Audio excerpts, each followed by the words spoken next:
সমস্যাৰ বিৱৰণী আমাৰ আগত দাঙি ধৰি আছে কিন্তু এইখিনিতে কৈছো আমি যে ৰাজ্যৰ বিভিন্ন প্ৰান্তৰ পৰা যেটো প্ৰশ্ন আহিছে সেই প্ৰশ্নৰে আমি দুই এটা ল'ব বিচাৰিছো এজন সদাশয় দৰ্শকে আমালৈ এটা প্ৰশ্ন প্ৰেৰণ কৰিছে যে বৰ্তমান অসম চৰকাৰে 1 লাখতকৈ অধিক নিযুক্তিৰ প্ৰতিশ্ৰুতি পূৰণ কৰিবলৈ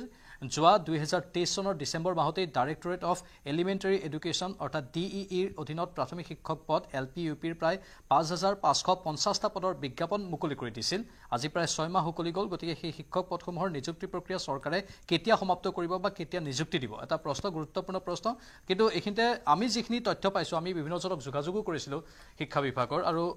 বিভিন্ন জনৰ পৰা অহা তথ্য অনুসৰি যেহেতু মাজতে নিৰ্বাচনৰ বাবে কোড অফ কণ্ডাক্ট লাগি গৈছিল সেই কামটো অলপ মাজতে 3-4 মাহ বিলম্ব হৈ গল কিন্তু এতিয়া জুন জুলাইৰ ভিতৰতে সেইখিনি হ'ব পাৰে বুলি এটা আমি তথ্য পাইছো সেইখিনি কিমান সত্য এই মুহূৰ্তত আমি ক'ব নোৱাৰিম কিন্তু